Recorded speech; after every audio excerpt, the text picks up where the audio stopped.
Hey everyone, welcome back. Hope you guys are having a great Monday. So the weekend is done and over with. Sorry for there wasn't a video over the weekend. I was just extremely busy. We did the X Spaces with the BTC mining stock, BTC mining guy, I believe it is. That took a while. It was 6 hours on Saturday, and then I just had a lot to do around the house over the weekend. So plus inventory for work. So I was just tied up the whole time. But here's what we got on the plate today. Obviously, we got some good news, bad news from Bitfarms that reported their May production update.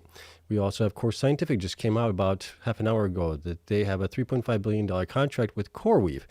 Pretty interesting stuff there. We'll take a look at that. And then we'll also take a look at, obviously, Bitcoin versus Bitcoin miners for the past week. How did Bitcoin do? How did Bitcoin miners do? We'll look at that. We'll look at the 52-week highs and lows and things like that. So it should be a fun one. Should be a pretty quick one as well. Hopefully we'll get through this relatively quickly, but we do have a lot to go through. So as always, you guys know the drill here. This is not financial advice for entertainment only. Do your own research and invest in fund coins and companies, full disclosure, all that stuff, as you all know. Hit the like button if you enjoy this type of content. Helps me out tremendously. And let's take a look at here some charts on Bitcoin here, and some things are a little interesting here. So there we go. I don't want that. There we go. So this is the total network hash rate for Bitcoin right now. This is on the 7-day average. We can see here, we've had a huge decline here for whatever reason. I'm not sure why. But we were at 657 exahash. This was on May 26th. And in the last couple of days, we went all the way down to 566 exahash. This is probably this is the lowest we've come here recently on the 7-day average, which is obviously having an impact on the 30-day average as well, which is kind of what I keep track of as far as what's going on with it. And you can see that has continued to come down here. We are at 599 exahash, so right around 600 exahash on it. Our peak was back here, probably around 625 exahash. So we're down quite a bit. We're not down as much as we thought we were going to be, but we are down nonetheless on it. I'm not sure what's driving that decrease in there. Bitcoin price is still pretty high. If we look at the Bitcoin transaction fees, those are kind of high as well right now. At least they're 43.79 BTC per day, roughly. That's still quite a bit there.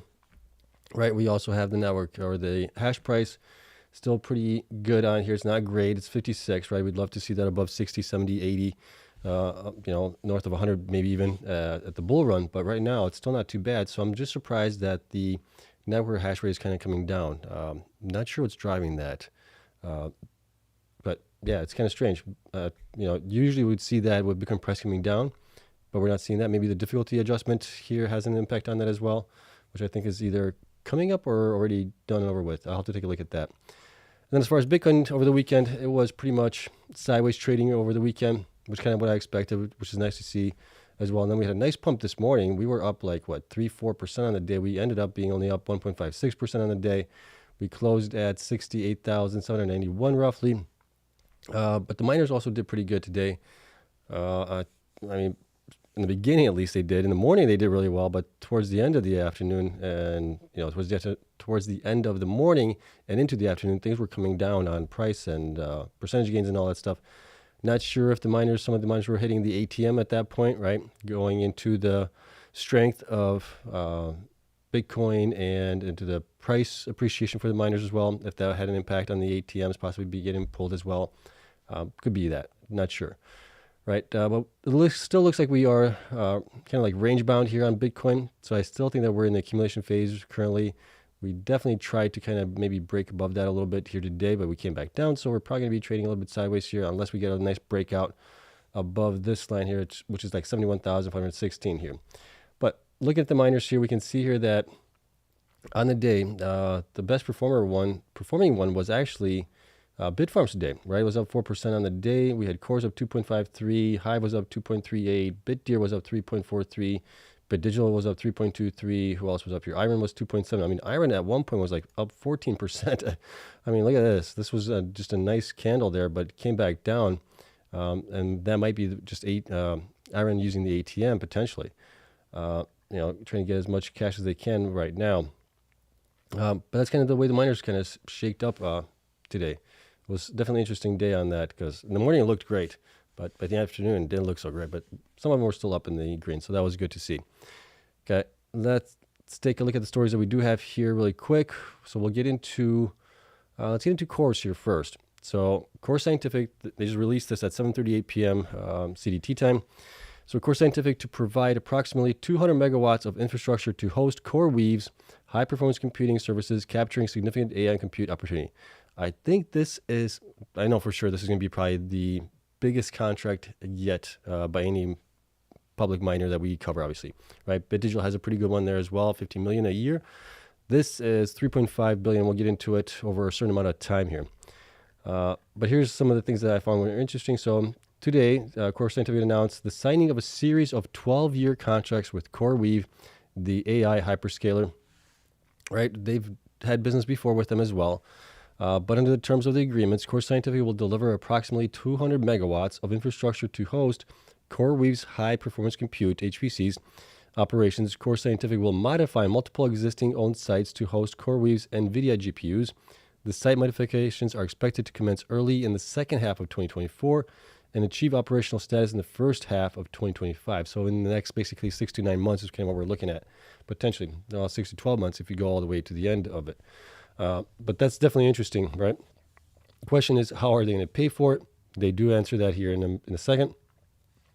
This is a quote from Adam Sullivan. So our new contracts with Coreweave position us, excuse me, to transform our hosting businesses and our earnings power by capturing existing growth opportunities in AI compute, one of today's most dynamic technology segments, while also maintaining our strong Bitcoin mining franchises. So this is great news, right? Hosting hasn't been that lucrative for them in the past. In the past, it was actually a losing endeavor for them, but recently they've turned things around, right? They've gotten things in better shape there. But with AI, it could definitely be a bigger, it's going to be a larger portion of the revenue here going forward, potentially, depending where Bitcoin goes and all that stuff. So this is definitely interesting there. Going down here, okay, here it is. The agreement announced today also provide Coreweave with the options to, over the next 60 to 90 days, to further expand its hosting footprint with Core Scientific at additional select sites, and we are continuing discussions with other potential clients regarding additional HPC hosting contracts to capitalize on significant pipeline of powered real estate, right? So this is something that we've kind of been talking about and discussing in the past year, right? We saw only BitDigital is the only one that has come out with a huge contract for this stuff. Everybody else is kind of toying around with it. They're kind of having these little smaller contracts for a shorter period of time, 3 months, 6 months, something like that.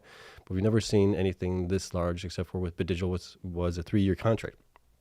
So this is definitely something we've been talking about. Is like we're talking about all this demand out there, but we're not seeing it in the miners, right? Nobody's really getting these huge contracts for all of this AI stuff and everything else. There's a lot of talk about it. There's a lot of hype about it, but nobody has secured that huge contract there. So this might be one of the ones that's out there. We'll see what other ones are available potentially down the road. I mean, we know Coreweave is one of the biggest here. They got huge valuations and everything else. They have a lot of backing behind them as well, and which is kind of interesting because Coreweave was also a GPU miner in the past for Ethereum. Right, but they kind of pivoted into the AI side of things, and they're benefiting tremendously from it. And now, Core Scientific is benefiting from it as well. Okay, going back down here. Here it is. Okay, so per the agreements, all capital investments required to modify Core Scientific's existing infrastructure in cutting-edge application-specific data centers customized for dense HPC will be funded by Coreweave. So that is obviously great news there, right? Coreweave is going to be basically fronting the money to do that. And it's estimated at $300 million of the capital investment associated with Core Scientific's owned infrastructure will be credited against hosting payments at no more than 50% of monthly fees until fully repaid. Okay, so they're going to take that basically. Coreweave is investing $300 million in order to build out the infrastructure, things like that. The question here is, I'd love to get Adam on, maybe X Spaces or something like that, to possibly talk about this. Are they going to be swapping out their current infrastructure that they do have to like a tier 1, tier 2, tier 3, or tier 4 data center, right? 300 million is quite a large chunk of change there. Based on that, I'm guessing they're probably going to be going for like a tier 3 at least, or tier 4 based on what they're doing here. We're talking about 200 megawatts potentially. If we take, at 1 million per megawatt, you're looking at basically 200 million at that point. So they're talking about 300 million. So 1.5 million per megawatt transformation at that point, roughly, right? When you're talking about tier 3, tier 4 data centers, you're talking about several $1 million per megawatt at that point. But that's to build it out, right? They already have the infrastructure there. Maybe they just need to add things to those facilities to make them work for them, okay? The agreements with the Coreweave provide opportunities for 2 renewal terms of 5 years each. The agreements also provide optionality for further expansion with meaningful additional megawatts at other Core Scientific sites potentially ranking Core Scientific as one of the largest data center operators in the United States. Interesting there, right? It'll be interesting to see, obviously, how the stock performs tomorrow. But, I mean, based on this news, I think the stock should pop tomorrow. Once the approximately 200 megawatts of HPC infrastructure is operational, the project is estimated to generate total cumulative revenue for Core Scientific of over $3.5 billion during the initial 12-year terms of the contract, which kind of comes out to be about $290 million per year, right? So we'll have to see. In the beginning, it's going to be obviously lower margins because they're going to be repaying the $300 million investment back in lowering the, obviously, hosting fees and things like that for them while they pay that back. But after that, so that'd be interesting to find out how long do they plan on it taking for that initial $300 million to be repaid, and after that, what is the profit margin going to be like on that investment or on that revenue? So this is definitely exciting. It's a huge turnaround for Core Scientific here, right? Just a couple months ago, they were still in bankruptcy. Last year, they were in bankruptcy. People were a little bit worried as far as where they're going to go. But now with this and everything else, all the details that we've had, Adam has done a fantastic job there. You can't take that away from him. He's turned the company around from basically being on life support, getting on bankruptcy, doing all the right things. He got newer machines in there as well for Bitcoin mining. He's working on trying to get some more machines in there, getting things changed out. So I see a lot of good things in here. This makes me want to really possibly start investing in Coreweave, not Coreweave, but Core Scientific. Okay, so I'm going to do some more research tonight. I need to find out some more things, and I may start pulling on it in the coming weeks, coming weeks as well. Okay, but we'll get into your guys' Q&A as well here in a little bit. But that is it for, I believe, oh no, we still have some. In connection with the expansion of Core Scientific's HPC hosting strategy, Core Scientific intends to redeploy certain of its Bitcoin mining capacity from designated HPC sites to other of its dedicated Bitcoin mining sites to support business continuity and growth. Okay, so that's also pretty interesting there going forward. But all in all, great news here for Core Scientific. This is fabulous news, actually. I think it's fabulous news for, obviously, for the holders of Core Scientific that held on through the bankruptcy and everything else. I think this is going to be a huge win for them because it will bring in, obviously, steady income, and that's, income that you can count on. And if they can do really well with Bitcoin mining as well on top of it in bull runs and build that out in the bear markets and things like that, I think the company has a pretty bright future. The only concern there is what's stopping maybe Coreweave from just buying out Core Scientific, right? If they're going to do that, I think they have to pay a hefty premium a little bit on it with all this stuff. But, I mean, that's kind of the way I would go. If I was Coreweave, I would actually possibly take a nibble at Core Scientific, see if I can possibly buy them out with all the infrastructure that they have and what they're trying to do. But who knows? Right now, this is good news for them. Okay, so let's get into Bitfarms here. We have two stories on Bitfarms here. One is from last Friday. Bitfarms announced results of annual general and special meeting of shareholders. I did not attend that, nor did I participate in the live online version of it, the streaming version. But here's what we do have here. So they voted on directors were elected for the ensuing year. The following is stipulation of the votes submitted here. And it looks like Emiliano Joel Grozinski has been removed. So he got 33.9 million votes to stay, 55 million basically to oust him out.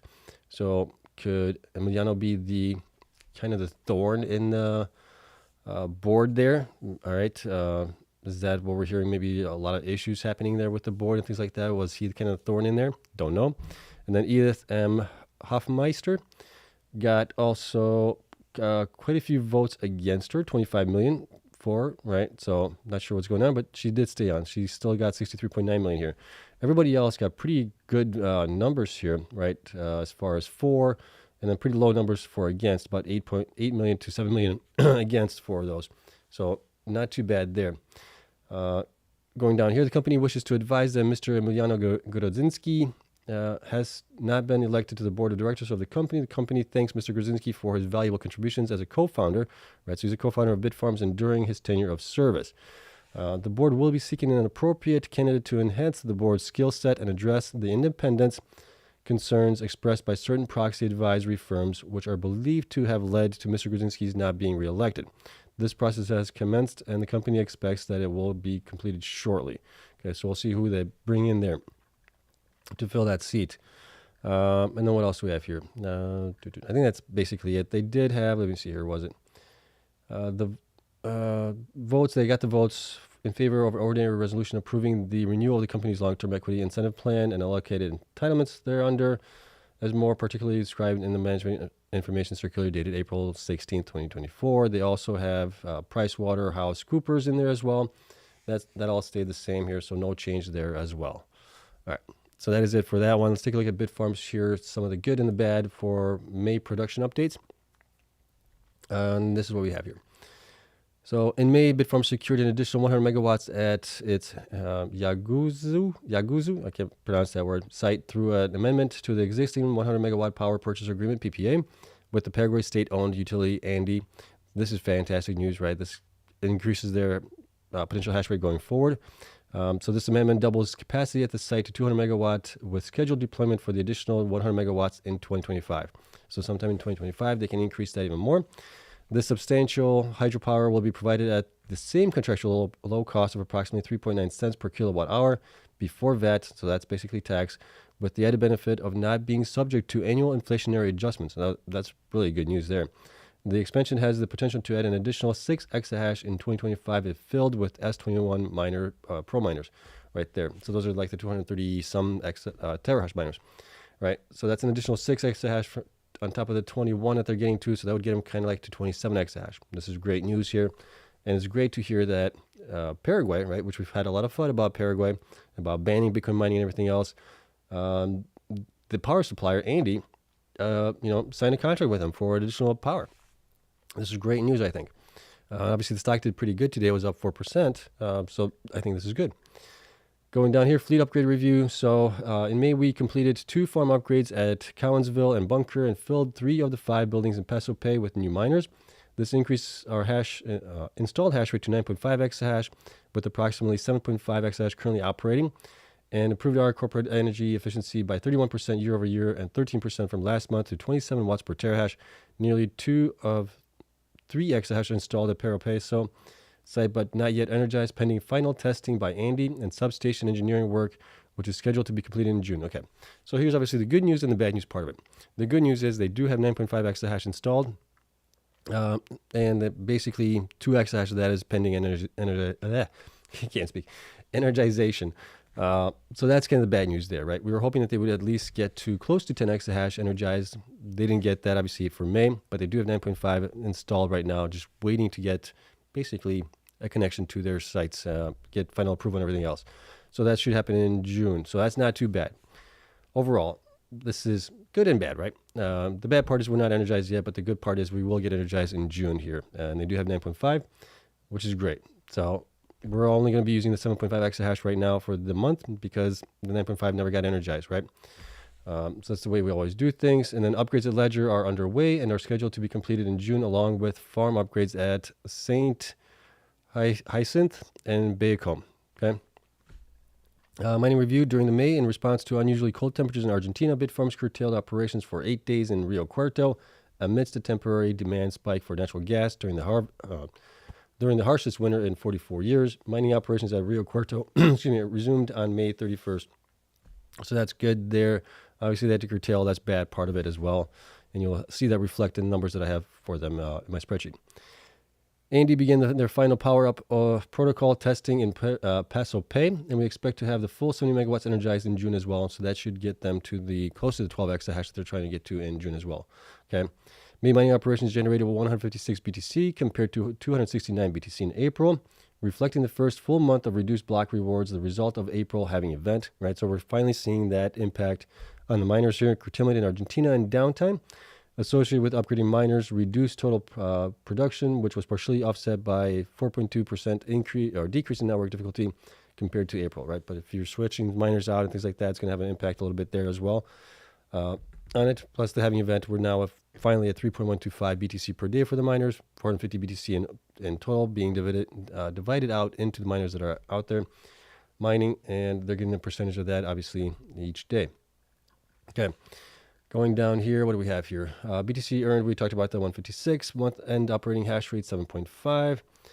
Average operating hash rate, 6.4. So they obviously curtailed there. We can see that. And then going down here, they installed a bunch of machines here. So at Bunker, they installed 5,564 Bitcoin T21s. At Cowansville, 3.2 thousand Bitmain at Ledger, 936 Bitmain L21s at Paso Pay, 6,750 Bitmain T21s, and they also installed 817 of the M53S Plus Hydro miners as well. So they installed quite a bit there. And in Washington State, they installed 300 Bitmain T21 miners as well. So they're doing all the right things here. The only thing is now getting the power connection in there and getting those things energized going forward. So that should happen in June. So June should be a lot better month for them going forward.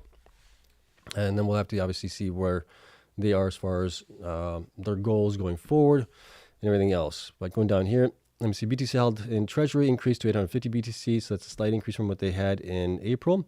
And they also increased their synthetic HODL by 38 long-dated BTC call options to 208 long-dated BTC call options at May 31st, 2024.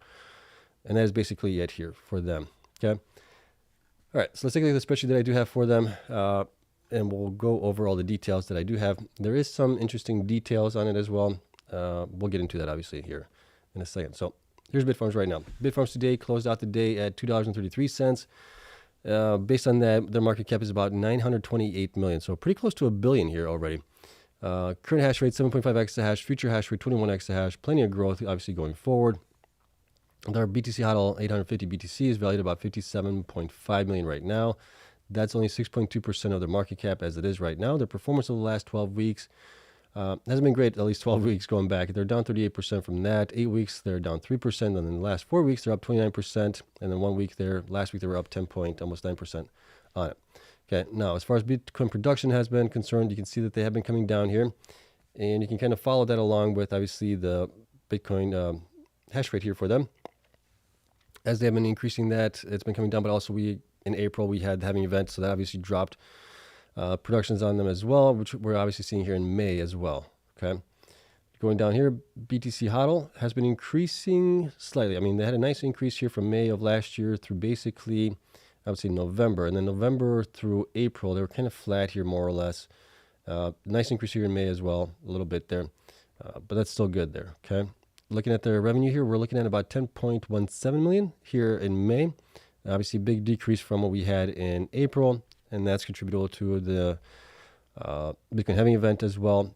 But when we look at the numbers down below, you guys can see that it's not going to be actually as bad as we may have thought if they install hash rate to get to 12 exahash sometime in June, right? We'll take a look at those numbers there in a second.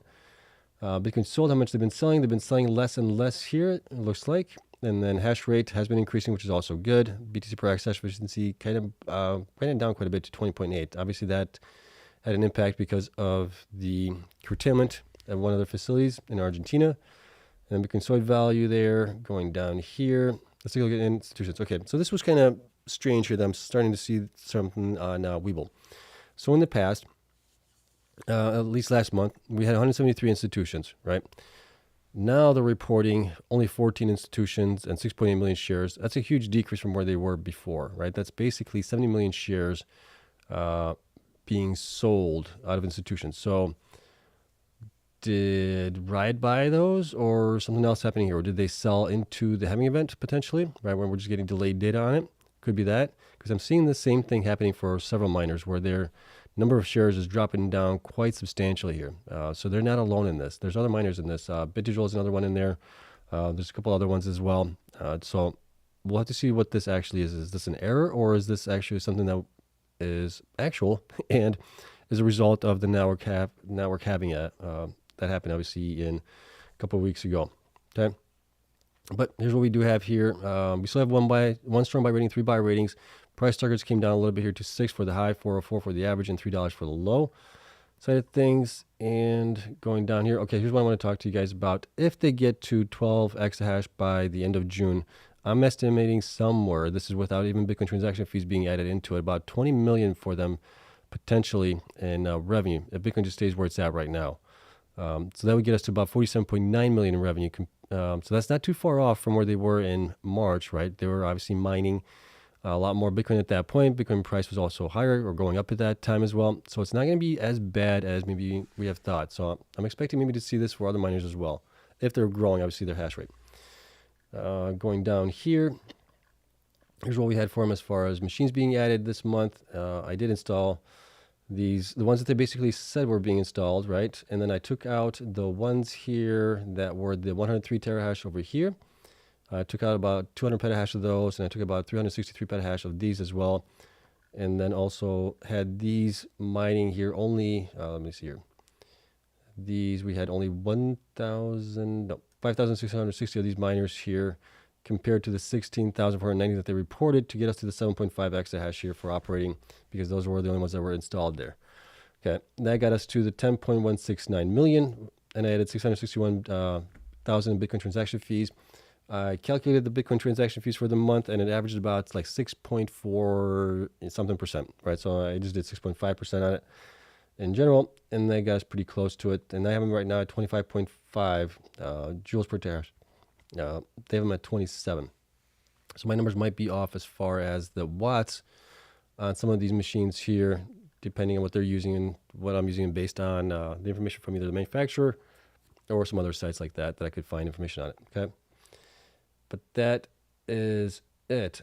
So yeah, going forward into it, if they're operating at just 20 days on average for the miners that get installed, to get to 12 exahash, I actually have this at 1.6.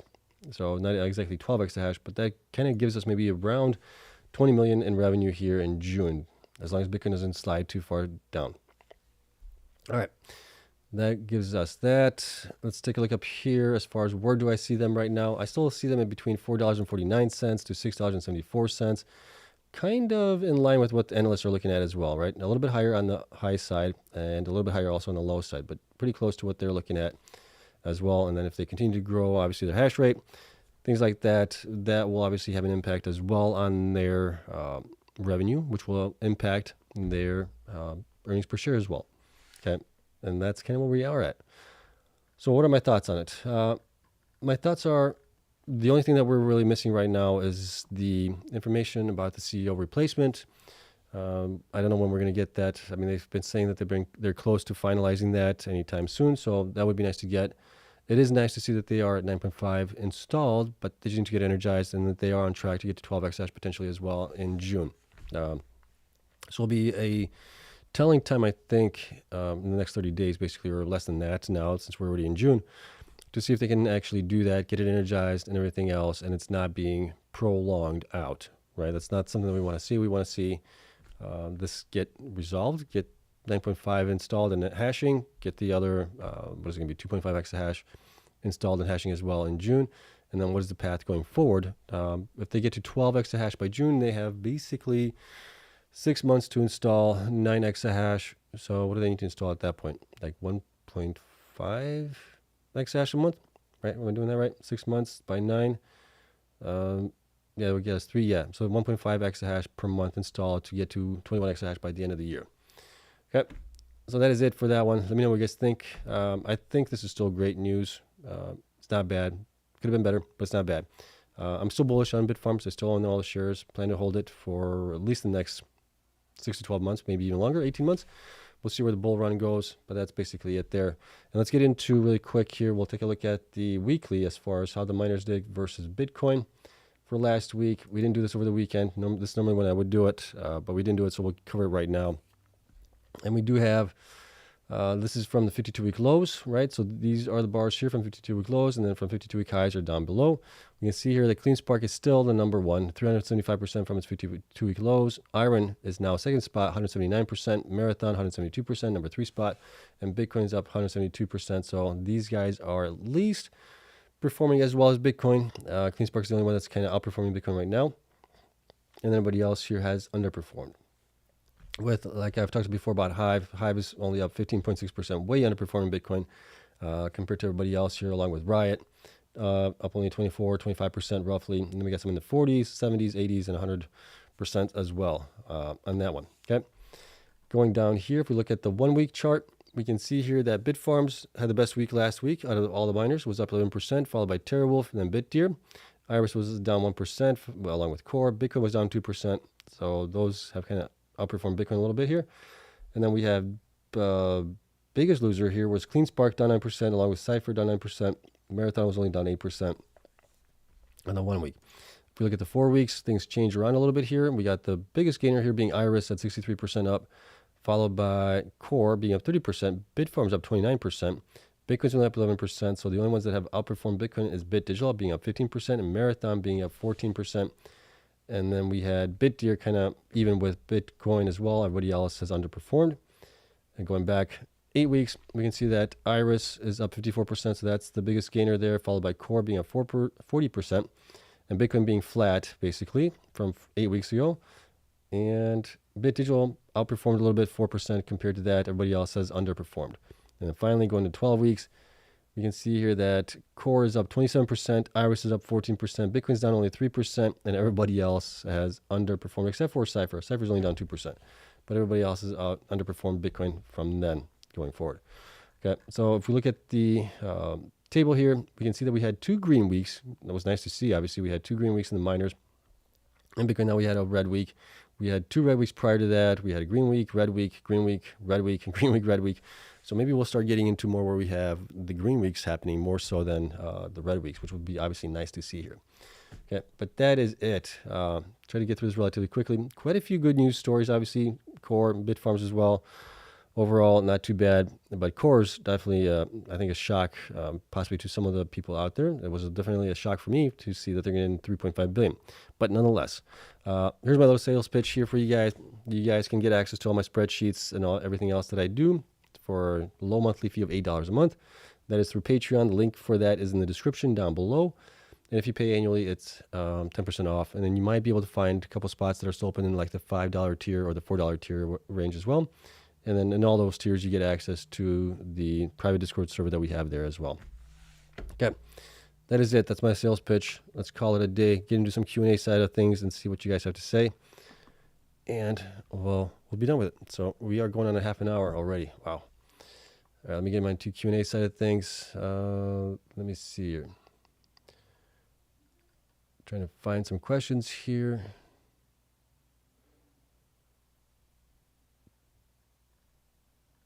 Okay. All right. So let's see if this is Hive and Hut number 2 and number 3 spot. This will change now. Now with the Core's announcement, wondering if these miners that have these contracts will be affected by the Bitcoin winter having a higher margin revenue stream.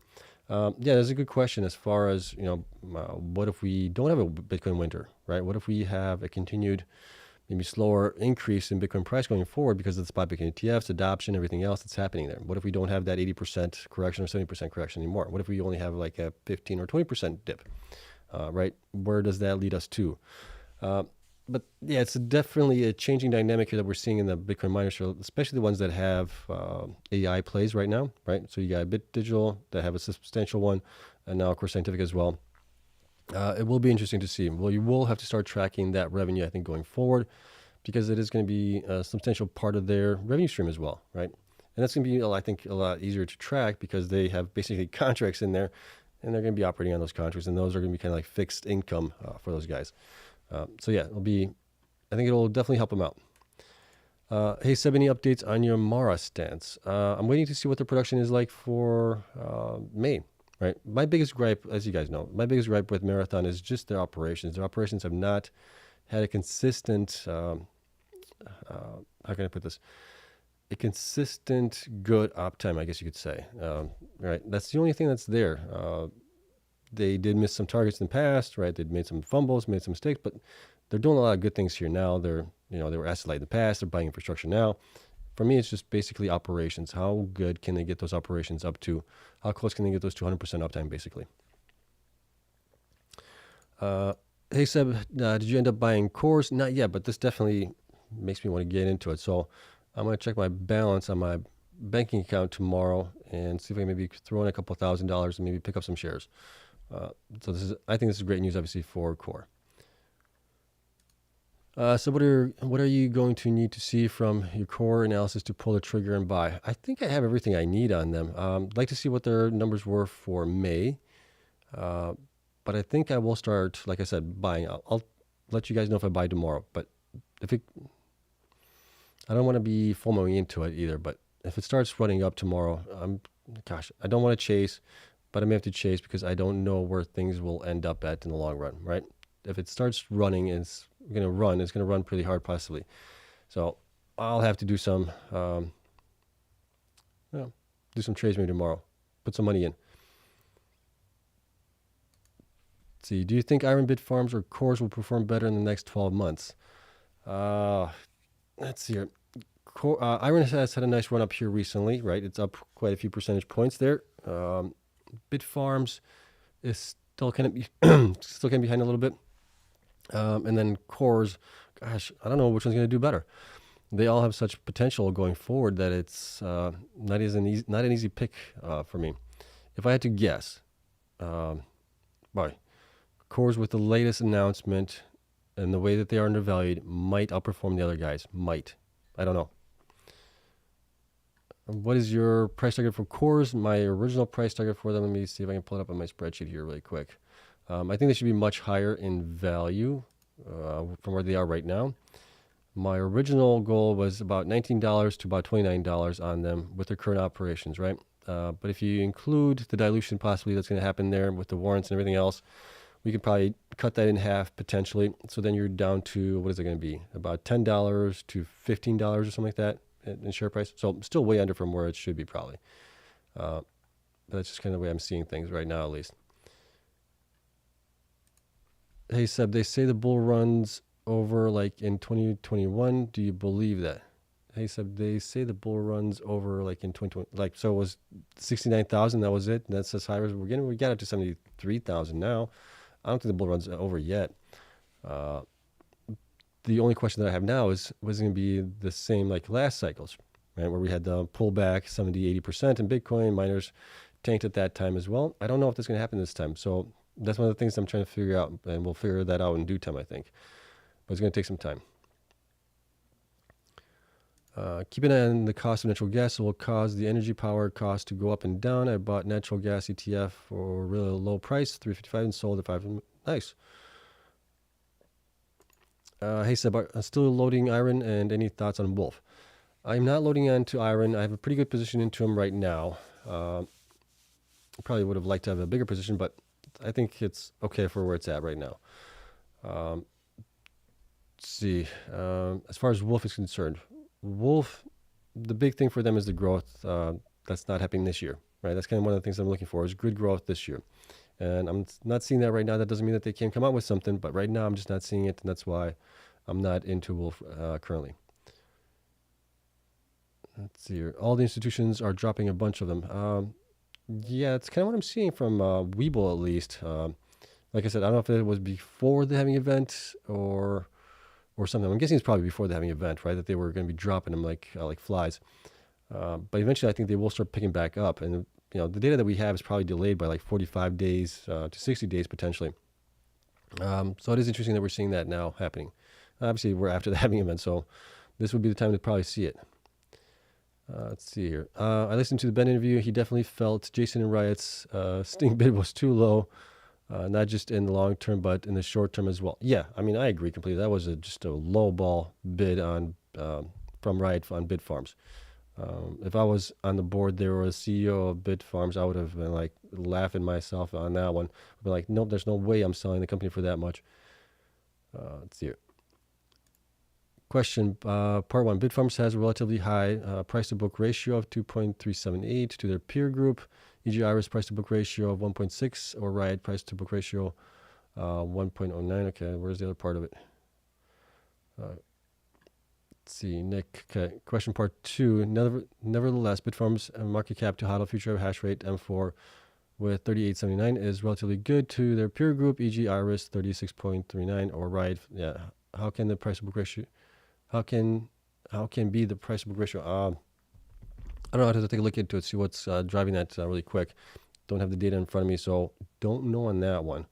But the big thing you got to look for, don't look at the price to book ratio. That's kind of like irrelevant in a certain way with these Bitcoin miners. The big thing you want to look for is companies that are growing their hash rate this year and they're able to execute on it. That's what's going to be driving the stock there. None of the other metrics that you will look at, price to book ratio, EV to whatever it is ratio, anything like that, that's not going to matter there. It's just growth.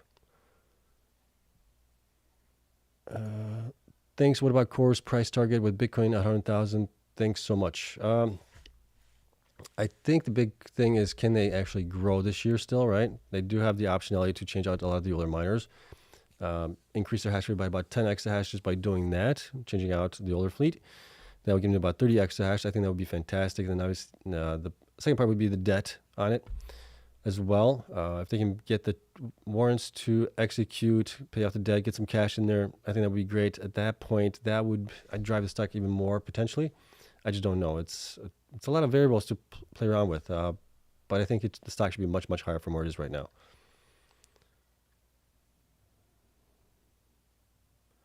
Okay, so here's part 3, so relatively high.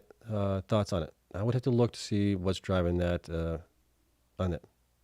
Let's take a look at it. Let me take a look. I have the price to book ratio here. Let me see what's driving that on Bitfarms. So Bitfarms price to book ratio, if I scroll down to the sheets here, price to book ratio, so that's market cap divided BVE, book value of equity, yeah, it's 2.5 for them. Book value of equity assets was 365 million. And then price to book ratio. So that is being calculated by, let's see here. What is that being calculated by? Table 2. So market cap. So market cap has come up here. So it's obviously driven by the market cap as well. And so they got a 2.5. Iron right now has a, let's see, price to book ratio of 1.667. So that leads me to believe that maybe Iron's a little bit more undervalued potentially based on this. But like I said, the big thing that you want to really keep an eye on is the miners that are growing a lot this year. That's what I think is going to drive the stock much higher.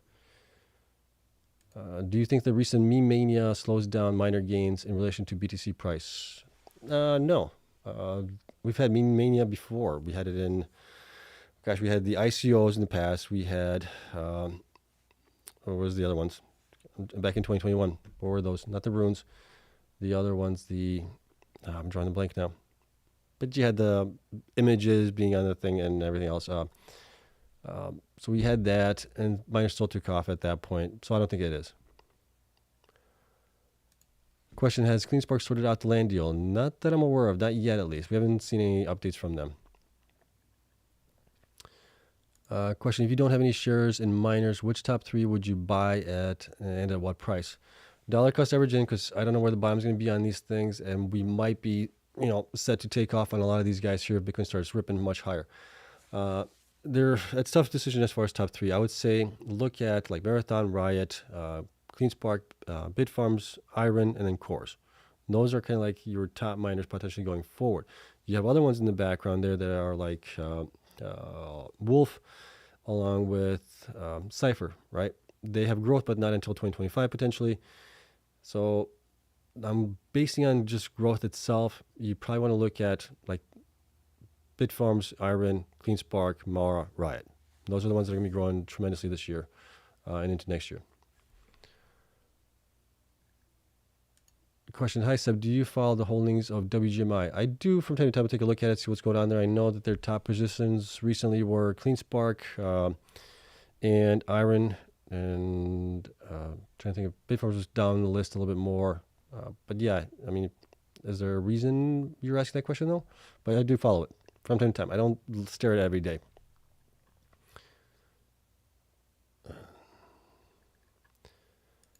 Is Bitfarms the only miner that has released their May production numbers? Actually, DigiHost came out on Friday, which I was surprised. The month hasn't even ended, and they were out, or was it DMG? I can't remember, one of those two. DigiHost or DMG came out. And they already provided their May production updates with a couple of days left of mining. It's like, okay, they're estimating basically what they're going to make. So it's not as close to possibly somebody that's providing numbers on, on a Monday or something like that. Well, actually, we didn't have a couple of days. So it ended on Friday, but they provided their numbers on Friday morning, I think it was, which was kind of strange. So that wasn't the first one. I guess DigiHost was the first one. But yeah, Bitfarms is always like the first one to report. They know what's going on there. They know their operations. Ben has, been doing a fantastic job there. He knows what's going to be happening. I mean, you basically have a template. You write it all out beforehand, and then you just plug in the numbers. How much did you actually mine? What was your hash rate at the end of the month? It's easy. I mean, it shouldn't take you more than a couple minutes in the morning or the night before, a couple minutes to post this stuff. It doesn't take mad scientists to figure this stuff out. NFTs, yes, thank you. Non-fungible tokens was the other thing, yeah. Question: are there another profitable coins to mine for the miners? Uh, I mean, um, in the past, Ethereum was a good one. Right now, maybe Litecoin. You get Litecoin and Dogecoin combined in that. So if Dogecoin rips going forward, you benefit from that as well.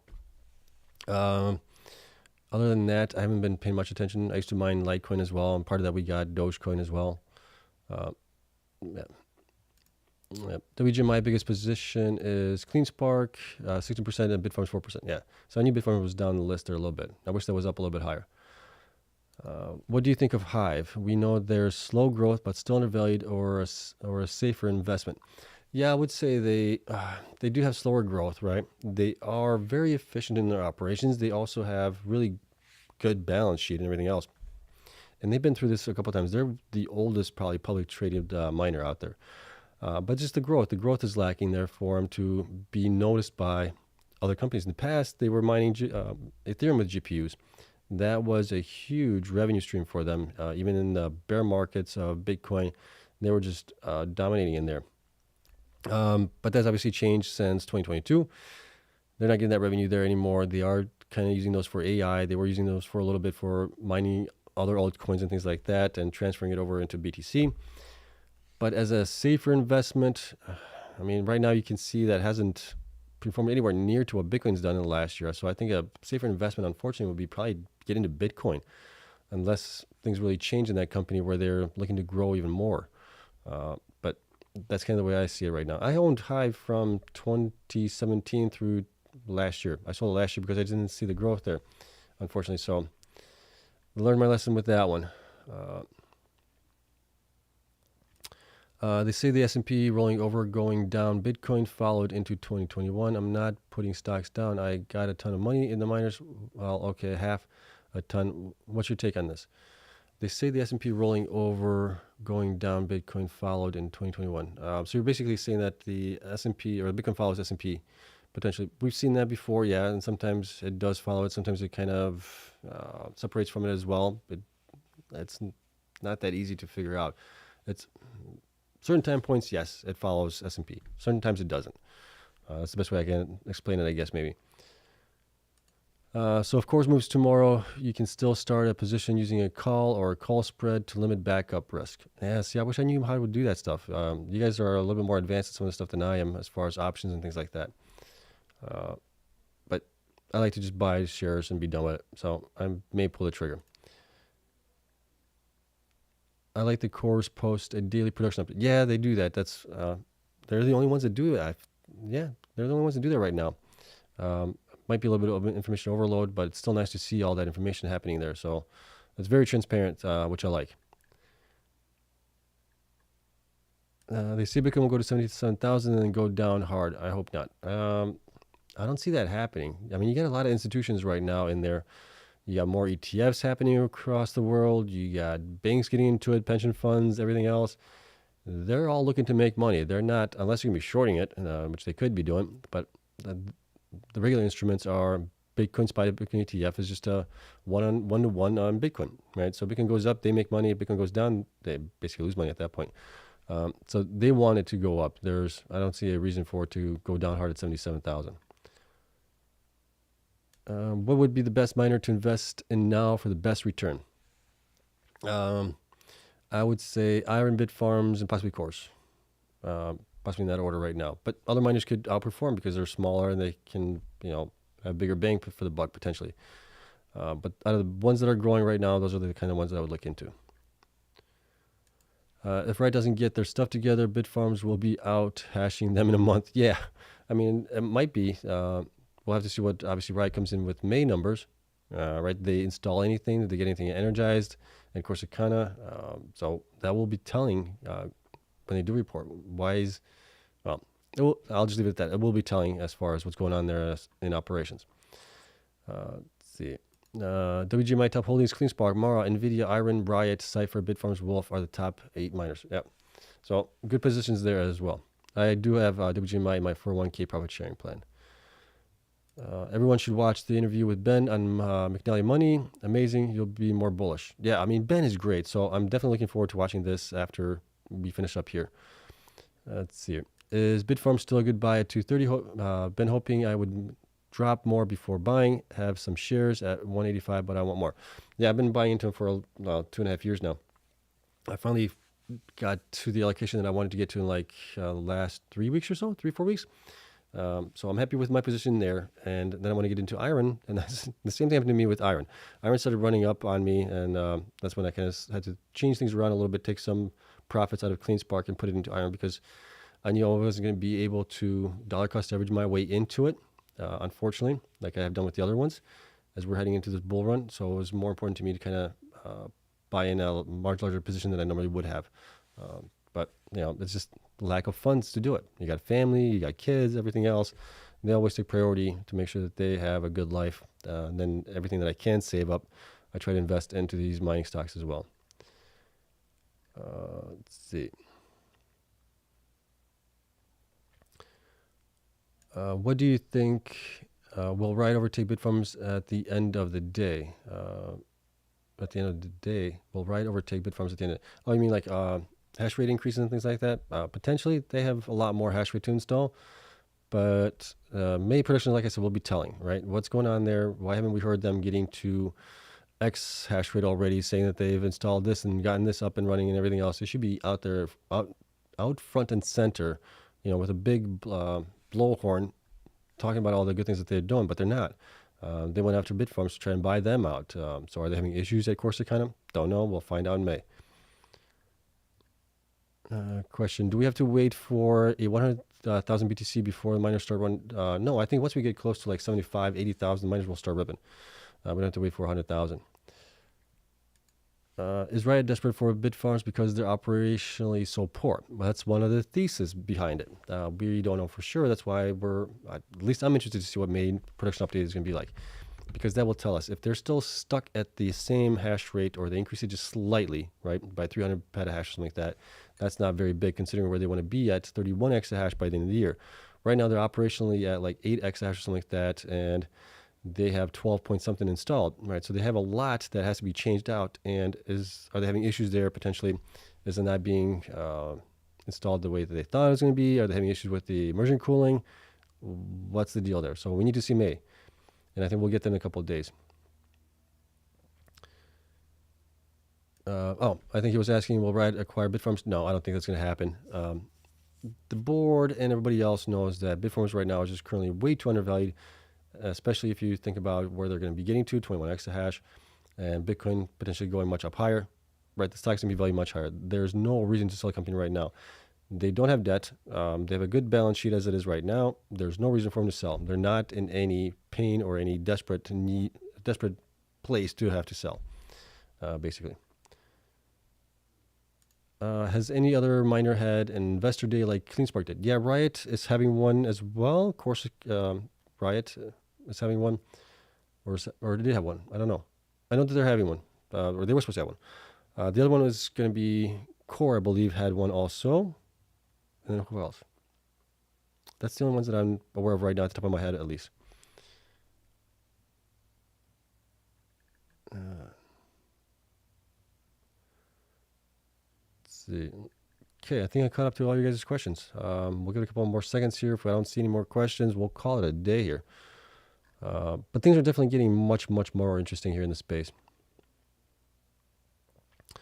It's the hostile takeover I worry about. Unlikely. There's options to negate that possibly, right? The poison pill is one. There's other things they could do as well. So I don't think they're going to go down without a fight, at least. But the hostile takeover would not be good in the long run. I mean, it'd be great for Riot, but it wouldn't be great for Bitfarms shareholders. So I don't think that's going to happen. I don't think Riot's going to be pulling that much money into it to buy it at a potentially much higher price, especially if the price goes up higher here. Okay, that is it. I see no more further questions, guys. So greatly appreciate you guys coming in here as always, taking the time to come in here and chat, ask questions and things like that. I wish we could do this where you guys could like phone in or something like that. Question, I could talk to you guys on the phone or video conference or something like that. But that'd be kind of cool. But we don't have any way to do that right now, at least. I gotta think about that. Maybe down in the future, we'll figure something out. But I think like a call-in show would be kind of cool. That'd be kind of awesome to do. Kind of like, what is it, Dave Ramsey and his show? but he does it about personal finance investing. I'm going to be doing it on Bitcoin mining stocks. Right? I mean, we kind of have the same hairdo. I just need to put on a little bit more weight, and I could probably look like Dave Ramsey a little bit. But that's it. We'll see what happens tomorrow. Tomorrow we should get, I'm guessing, probably Clean Sparks report. We should have also, who else usually reports? Iron usually reports pretty early now as well. And then that is all that I'm guessing. Riot Marathon maybe as well. We have quite a few to go through as well. But that's it. I keep saying that's it, and I keep talking more. Thank you so much for coming in. I hope you guys have a wonderful night. We're in June. We're getting through this. I think we're going to be in a much better spot in the next 6 to 12 months. That's the plan, at least. All right. I'll see you guys tomorrow. We'll see what happens tomorrow. We'll cover that. But have a great night and enjoy the day tomorrow.